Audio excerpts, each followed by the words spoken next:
Alright guys, sa mapagpalang araw sa inyong lahat, mayroon tayong isang reaction video dito kay Rob Trip.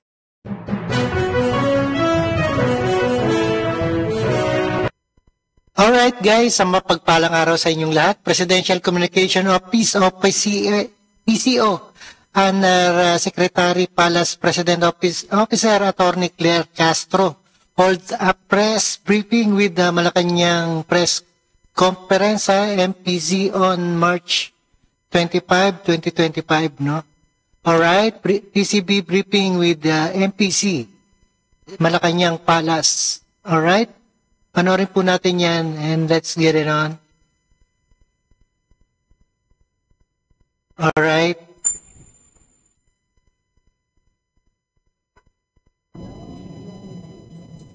Magandang hapon, Malacanang Press Corps. Welcome sa ating press briefing ngayong araw. Inaasahan na kapag nakumpleto na ang 44-kilometer Calax ay mababawasan ito ang travel time sa pagitan ng Cavitex at South Luzon Expressway ng 45 minutes na makakapagbigay ginhawa sa tinatayang 95,000 na motorista kada araw. Samantala, ipinag-utos ni Pangulong Marcos na taasan ang subsistence allowance ng officers and enlisted personnel ng Armed Forces of the Philippines. Itinaas dito sa 380 pesos mula 130 pesos para tulungan ang ating mga sundalo sa kanilang pangangailangan at magampanan ang kanilang mga tungkulin sa bansa. Panoorin po natin ito. Allowance na bago lang ibinigay para sa kasandaluhan is about subsistence allowance, is about araw-araw na pangkain na suporta para sa ating program. It will provide better motivation, higher motivation for our soldiers, at yung kalusugan na napaka-importante para sa ating mga kasundaluhan. Definitely, it will translate into a better accomplishment ng mission para sa bagong Pilipinas at para sa mga taong bayan. Ito yung nagiging sandigan ng ating bayan. Nagpapasalamat kami sa ating Pangulo dahil po sa kanyang patuloy na suporta, nagiging competent kami sa aming mission na ipagtanggol ang ating bayan. At ito po ang good news natin sa araw na ito. Unang tanong, maaari na po tayong tumanggap ng katanungan mula sa inyo. Unang tanong po kay Mr. Pardilla, PTV.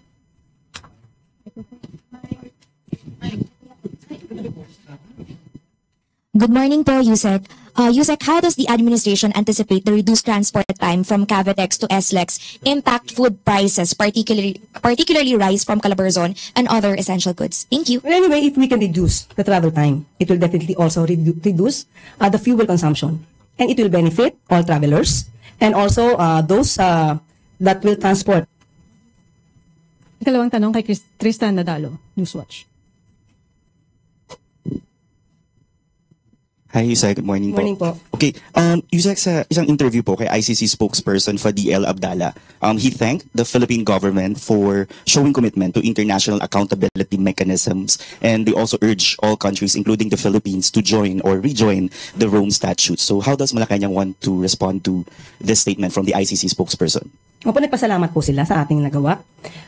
Kung ang nagsalita mismo po ay mula sa ICC, ipinapalagay natin ang ating naging pakikipagtulungan sa Interpol at ang ating pag-i-implement ng ating batas na RA 9851 ay walang nilalabag na batas. Sumasang-ayon ang ICC na ang pag-surrender natin sa dating Pangulong Duterte ay naaayon din sa kanilang batas o rules. At gusto ko lamang idagdag dito, kasi kung sila ay sumasang-ayon sa ating naisagawa, kamakailan lamang ay nabanggit din po ni Benito Ranque, yung co-convener ng Bring PRRD Home. Siya mismo po ang nagsabi, and I quote, dito po sa news po na sinulat po ni Cheng Ordonez ng Daily Tribune. Ang sabi po dito, Benito Ranco, co-convener of the Bring PRRD Home movement, revealed that former President Rodrigo Roa Duterte was informed in advance of the arrest warrant issued against him by the International Criminal Court. Ranque said Duterte was urged to remain in Hong Kong under China's protection, but he rejected the plan, choosing instead to return to the Philippines and face the charges. I know what I'm doing. Let them arrest me, Duterte was quoted as saying by one of his advisors. So, ibig pong sabihin nito, hindi po at walang katotohanan ang sinasabing warrantless arrest kay dating Pangulong Duterte. Ibig pong sabihin nito, alam po niya, ayon sa kanyang, ayon kay co-convener ng Bring PRRD Home na si Mr. Benito Ranque, alam daw niya na may warrant of arrest at handa siyang harapin ang kanyang kaso. So paano po natin masasabi ngayon na mayroong kidnapping at may extra rendition? Ito po inaayon mismo sa kanilang kakampi na si Benito Ranque. Kaya sa aming tingin, ang administrasyon ay wala po nilabag na batas. At yun din po ang nakikita nating pananaw ng ICC. Just a follow-up lang po, Yusek. What's stopping the Marcos administration to rejoin the ICC? Ano po ba ang iniintay nating indicators for us to go back to the Rome Statute? And second po, sabi lang din ng ICC spokesperson, a freeze order on Duterte's asset may be released at any time, at any stage of the proceedings. May coordination na po ba with other government agencies when it comes to how do we go about this kind of order? As we speak, we have not yet discussed any plan of rejoining the ICC. Yung hindi po natin nakausap ang Pangulo, tinanong po natin yan ng personal at siya yung ngumiti lamang at sasabihin ko daw dapat na wala pa talaga napag-uusapan patungkol doon. When it comes to the alleged incoming freeze order to be issued by the ICC, there is no commitment on our part, on the part of the administration, if we will comply with any order issued by the ICC, considering that the ICC as of the moment has no jurisdiction over the Philippines. Sunod na tanong mula kay Alvin Baldassar, Radyo Pilipinas.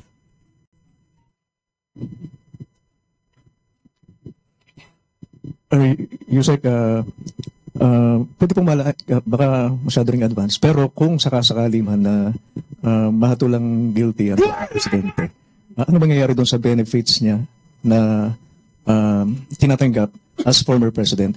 And just to educate us, Yusek, ano po ba yung benefits ng mga naging dating presidente ng Pilipinas? Ang benepisyo po ng Pangulo, ng dating Pangulo, magkakaroon po sila ng pension for life. Dati po ay 40,000 way back 1967. Pero ngayon po sa panahon po ni dating Pangulong Cory Aquino, ito ay tinas sa 96,000 pesos po na pension. At tax-free po yun. Kung pag-uusapan po natin kung magkakaroon man ng decision ng ICC, unang-una napaka-hypothetical. If ever man na ito ay papabor, wala tayong pag-uusapan tungkol sa anumang forfeiture of benefits. Kung ito naman po ay hindi papabor kay dating Pangulong Duterte, at kailangan pa rin po ng isang order mula sa korte dahil as of now, sabi nga po natin, ay wala pong jurisdiction ang ICC sa Pilipinas. So, maaari po siguro, hindi po natin alam kung kailan matatapos ang kaso. At hindi po natin alam kung sa ngayong kasalukuyan o sa susunod na magiging presidente po. Yusek, clarification lang doon sa 96,000 pension. Monthly ba yun or? Sa aking pagkakaalam po ay annual. Annual? I-check ko lang po Parang monthly, sorry, monthly. Monthly, okay. Yes, monthly. Thank you po, Yusek. Ano yan, dati po yung sa 5059 na batas. So ngayon po nag-increase po ng 96,000. Salamat po, Yusek. Sunod po mula kay Leth Narciso, DZRH. Good afternoon, Yusek. Sabi po ng mga magsasaka sa Nueva Ecija, hindi pa daw makapamili ng palay ang NFA dahil puno pa yung kanilang mga bodega. Ano pong direktiba ni Pangulo tungkol dito? Okay. Kinausap po natin si Yusek Larry Ignacio at ang sabi po niya ay wala naman daw pong bodega na punong-puno na. At lahat po na magbebenta ng farmers, kailangan po talagang pumila dahil peak season po ngayon. At may mga magsasaka po na nauna na nagpalista at uunahin po lahat yan. Kung kukulangin man daw po ang bodega, magre-rent po sila ang NFA. So lahat po na magbebenta ng farmer, kung sila po ay may pagkakataon na hintayin ang kanilang turn, bibilin po ito ng NFA. Hindi po natin tatanggihan ang lahat ng bebenta ng farmers. At sinabi po sa atin, sa ngayon po, ang bilihan po kapag fresh ay 19 pesos kada kilo sa regions 1, 2, 3 at the rest po ay 18 pesos pagka fresh. At parang 24 pesos kada kilo naman pag dry. So kung meron pong panahon talaga mga farmers natin na pumila, bibilin po ito sa ating NFA warehouse. Ano po bang update dun sa nauna po ninyong anunsyo na sinabi ng DA o ng NFA na pwedeng utangin muna para nga ma-release yung mga bigas? Kukonti po ba ang bumibiling LGU? As of the moment, wala po tayong records kung ilang LGUs na po ang nag-avail ng makautang para po magkaroon po sila ng supply ng ating mga bigas. Kapag ka po nakausap kong muli si Yusek Larry Ignacio, tatanungin po natin ang pinaka-detalye po dito. Sunod po mula kay Eileen Taliping, Abante. Good afternoon, Yusek. Ilang OFW na balik manggagawa yung nagrereklamo dahil makupad daw yung release ng kanilang ID At pabalik na sila sa kanilang bansang pinagtatrabahuhan pero hindi pa rin nila nakukuha. Hanggang dahilan, hindi pa daw natatapos yung logo ng ID nila. Hindi ba ito taliwas ay pinangangalandakan ng gobyerno na mabilis ang transaksyon sa mga government offices dahil sa digitalization na? Ito naman po ay tinutupad natin. At nagulat nga po ang ating Sir Arnel Ignacio at nais niya pong malaman kung sino yung mga nagreklamo dahil ayon po sa records po, lahat po ay mabilis pong ginagawa. Mga ID, 5 minutes lamang daw po ay tapos na. At gusto nating malaman kung sino yung mga nagreklamo sa ang lugar para po kung may nagiging problema po sa mga machine or equipment doon ay maiayos po natin. Pero as of the moment, wala pong nakikitang problema para po sa pag-ID. Mabilis daw po ang pag-process dito. Ma'am, 1 week po pinababalik po sila after 1 week. Kung meron po tayo nagrereklamo, pakibigay lamang po ang pangalan para po malaman at mabigyan po agad natin ng remedyo kung meron pong problema sa nasabing lugar. Thank you, ma'am. Okay po. Sunod po mula kay Ann Soberano. Yusek, good afternoon. Yusek, statement lang po from the palace. Sinabi kasi ni Defense Secretary Gilbert Chodoro na aprobado na ni Pangulong Marcos ang para simulan ang pag-uusap para sa visiting forces agreement sa pagitan ng Pilipinas and France. Opo, naaprubahan na po yan na pakikipag-negotiate po para po magkaroon po ng agreement ang dalawang bansa po. Hindi naman po France, may mga iba pa pong bansa na maaaring sumunod po dito. At yan po naman ay inaprubahan naman po ng Pangulo. Yusek, ano pong benepisyo makukuha ng Pilipinas sa pagpasok po sa visiting forces agreement sa pagitan ng Pilipinas and France? Opo, yung DFA could raise the level of compatibility in terms of or in relation to the operations of the armed forces of both countries. At syempre po may exchange of ideas, exchange of skills, exchange of know-how tungkol sa military operation. At ang mga detalye po ito ay ipapaubayan na lamang po natin sa DFA at saka sa DND. Thank you po. Sunod na tanong po mula kay Gilbert Perdes, DWIZ.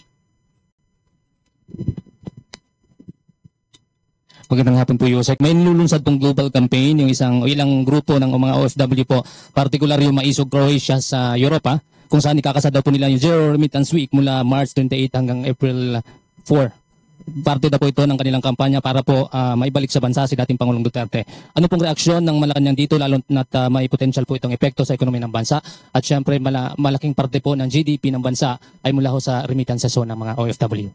Of course, mas gugustuhin po natin na maging mahinahon ang bawat Pilipino sa ganitong klaseng issue. Sana po ay malaman din po nila na ang pamahalaan at ng gobyerno ay tumutupad lamang sa ating batas. At may mga Pilipino rin naman po na nagreklamo, nag-file ng complaint laban sa dating Pangulong Duterte. Sana ay maging patas din po sila sa kanilang pananaw para po maibsan ang anumang pwedeng kahinatnan ng kanilang gagawin. Pero siyempre po, kung hindi po sila magkakaroon at hindi sila magre-remit ng kanilang mga maaaring ipadala sa mga pamilya nila, hindi lamang po gobyerno maapektuhan, pati ang kanilang mga pamilya. So, sana po ay maging mahinahon tayo sa ganito mga klaseng issues. Okay. Sunod po mula kay Raquel Bayan, Radyo Pilipinas. Yusek, good morning po. Yung Chinese Maritime Militia, nag-install na naman po sila ng floating barriers sa Baho de Masinloc. Nakarating na po ba yun kay Pangulong Marcos? And ano po yung next move ng government para doon? Actually po, nakausap po mismo natin si Commodore Triella at ang anumang operasyon na gagawin nila ay hindi po natin maaaring i-expose pero tiwala po tayo sa ating Coast Guard, sa ating sa DND po, sa kanilang magiging desisyon patungkol po dito. And then Yusek, last 2023, pinag-utos po ni Pangulong Marcos yung pagtanggal ng mga floating barriers. Then before, should we expect the same po dito sa? Wala pa po tayong nadidinig na may ganitong klaseng plano. Hintayin na lang po natin kung ano maaaring maging report at ano maaaring maging action po ng nasabing mga ahensya. Right. Yusek, baka pwede na lang po kayo makahingi ng update regarding dun sa sectoral meeting kanina with PBBM. Kanina po ay nakipag-meeting po tayo para po doon sa mga housing projects at doon sa napakaganda pong mga proyekto po ng Department of Agriculture. So marami pong pabahay na pinaplano po at yung pong mga food hubs sa mga cold storage ay nakalinya na rin po yan. So yan po ay kumbaga kailangan po na maayos pati budget po sa lahat para po magampanan ng bawat ahensya yung kanilang mga proyekto para sa taong bayan. Sunod na tanong po mula kay Maricel Halili, TV5. Magandang hapon po. Yusek, kahapon nag-Facebook Live si Attorney Harry Roque and he mentioned a few points. Number one, he has once again reiterated his call for another people power revolution. Sabi niya there's nothing wrong with that because he was just asking for a peaceful gathering. Your thoughts on that? Peaceful gathering? For what? For what? Anong purpose? And they can discuss this over YouTube channel nila, over social media accounts nila. And for what is that gathering? If they really for peace. Why are they asking for the resignation of PBBM? And another point, meron po siyang nasabi na during the time of former President Duterte, nagalit daw si First Lady Liza Araneta Marcos kasi hindi ibinigay kay PBBM yung position as Agriculture Secretary. Is there a truth to that? Fake news? Fake news. Prove it. So ibig sabihin, hindi nagkaroon ng discussion between former President Duterte and PBBM about a particular position during his time. Patunayan niya po muna bago tayo magkomento. Thank you, ma'am. Sunod na tanong mula kay Rich Bon Quevedo, Daily Tribune. Good afternoon po, Yusek. Following the photo of the First Lady which went viral over the weekend for allegedly being edited, on Sunday evening she posted a new family photo like she usually does, and now netizens are pointing out naman po that it's President Marcos who is allegedly now edited in the photo. What is Malacanang's take on this since the photo po was posted on the First Lady's Facebook page? Nakakatawa po. Una, sino po ba nagsabing edited? Di po ba kung sila yung nagsasabing edited, i-prove nila na edited? Nandun po ba sila sa okasyon? Kasama po ba sila doon? Noong mga araw na yun ay nandun ba sila sa nasabing venue? Kung sino ang nagsasabi na lahat ay edited, sila po magpakita ng ebidensya. Follow up lang po, Yusek. Is there any reports po na nakakarating sa inyo or kay President Marcos na they are being now targeted for fake news? Parang it's moving up na po in the family, to the family. Sino po ang target? The first family po. Any members like President Marcos and the First Lady. Ang tinatarget ng fake news? May nakakarating na po ba sa inyo na they are being targeted? I mean, ever since, tinatarget na sila ng fake news. Hindi ito bago. Simula nang hindi naging maayos ang pagtingin ni VP Sara sa pamilya Marcos, nag-start na po ang fake news. Thank you po, Yusek. Follow-up question po mula kay Ivan Maylina, GMA. Yusek, is that an allegation that the fake news or whatever propaganda against the First Family is being carried out by supporters of VP Sara? Kasi nabanggit nyo ho, since hindi na sila naging okay, saka po nagsimula yung pagta-target sa First Family. Ang ganito mga negatibong posts. There is this study made by Mr. Balbedina, a journalist. He made this study that there is this country with the network that really propagate negative news or info or misinformation specifically against the president and favoring the vice president. That's it. And what do we make of that statement of yours, Yusek? Are we directly accusing the vice president or the Duterte family as being behind? I am not accusing anybody, but a lot of people are propagating misinformation against the president and the country. Yusek, nakakausap niyo ho ba ang Pangulo tungkol sa, or does he even read social media posts tungkol po sa current state of affairs right now as we speak, sa ngayon pong current political situation natin? May mga pagkakataon na... What are his thoughts on it? Fake news ang iba. Ganon. Fake news. Kaya po tayo nandito para labanan yung mga fake news. Yan din po yung naging una nating naging trabaho. Kalabanin ang fake news. But does he view this with concern, with sadness perhaps? Ano ho ang pakiramdam ng Pangulo sa estado ng social media sa ngayon? In a way, he is slightly affected. So that's why they asked the PCO to do its job to counter fake news. Not only for himself, but for the country. Sunod na tanong mula po kay Christian Yosores, Radyo 630. Matanong lang po namin kayo sa pahayag ng palasyo doon sa na-report kahapon na di umano ay bomb threat sa tanggapan po ng Office of the Vice President. Meron po bang rason o dahilan ang publiko para mabahala po sa mga ganitong klaseng report kasi marami po nag-uugnay nito sa pag-aresto pa rin kay dating Pangulong Duterte? Ito po tayo ulit. Sana naman po ito nakuha na pagbibintang. Bomb threat sa office ng OVP, ng Vice President. Ano pong sinagawa nila? Kuya naman po ay nanggaling sa kanila. Ano po ang nangyari? Ipakita po nila yung detalye. Yun lamang po. Kasi maraming pwedeng gumawa ng kwento, maraming magsabi may bomb threats, pero wala naman. One follow-up lang, ma'am. Dahil din po papalapit na yung birthday ng dating Pangulo sa Biyernes, meron po bang directive ang Pangulo o ang palasyo sa mas maigting po na seguridad, anticipating po na baka may mga activities na ikakasa sa Biyernes ang mga supporters po ng Duterte family? Sa ngayon, wala pa po ako personally na nauulunigan dahil nga nagkaroon kami ng sectoral meeting. Hindi po yan napag-usapan. Wala pa po tayong nadidinig na anumang kautosan patungkol dito. Sunod na tanong mula kay Jean Mangaluz. Good afternoon. While we're in the topic of the Duterte family, the Senate President Francis Escudero recently noted that they have a pattern of appealing directly to the AFP. How does the palace react to this? Tama naman po. The military, the public servant should be apolitical. They should not be dragged over these personal issues, especially of the Dutertes. Tama po, si SP Cheese Escudero. Hindi po natin dapat kalampagin, laging tawagin ang militar, ang mga kapulisan, para lamang pagbigyan ang kahilingan ng isang partikular na tao o isang partikular na pamilya. Ang militar po, ang kasandaluhan, ang kapulisan po natin ay para sa bayan, hindi para po sa pamilya Duterte lamang. Other matters lang po, the PUV modernization program has been ongoing since the term of the former president. How do we plan to speed this up? Are we planning to review the performance of our officials in the LTFRB? Yes, sa aking pagkakaalam po, sinabi po niya Secretary Jay, na gugusto niya po talaga na malaman ang lahat ng ito.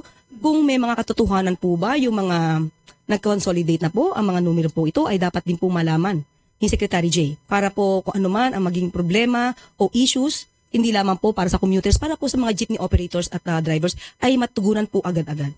But will the palace review the performance of LTFRB officials who are responsible for getting these numbers? I have not received any info about that. I have not received any directive on that matter. But I will try to ask Sec J.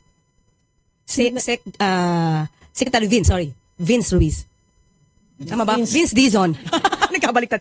Lagi ko kasama si Sec J. Si Sec Vince Dizon. Sorry po, Sec Vince. Sunod na tanong mula po kay Eden Santos, Net25. Yusek, dahil po dun sa yung sa pahayag ni VP Sara na nangangamba sila na baka maging matulad ang dating Pangulo kay dating Senator Ninoy Aquino kung saan umuwi po dito. May we know po kung tuloy-tuloy pa rin yung security details sa dating Pangulo mula po sa Presidential Security Command. Ganito po yan.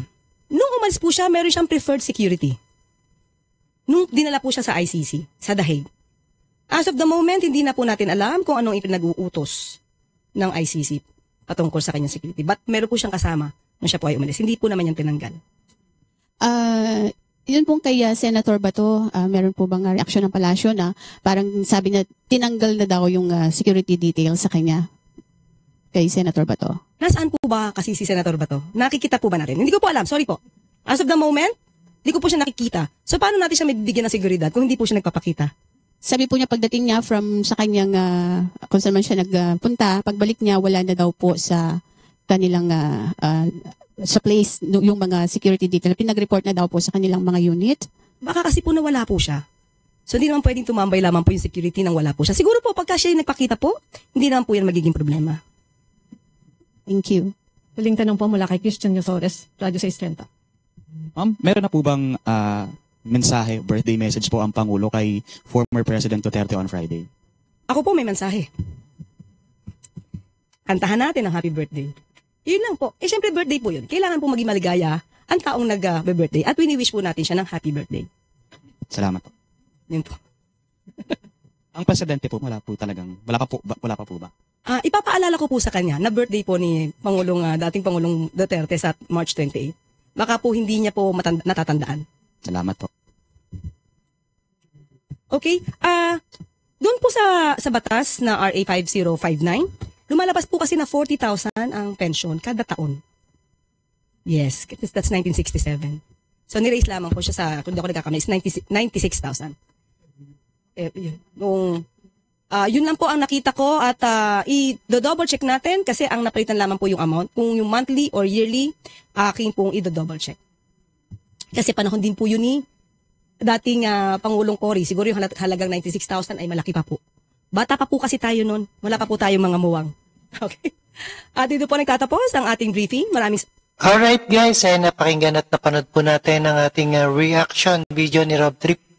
At ito ay isang PCO briefing ni MPC. Right time, peace out sa inyong lahat.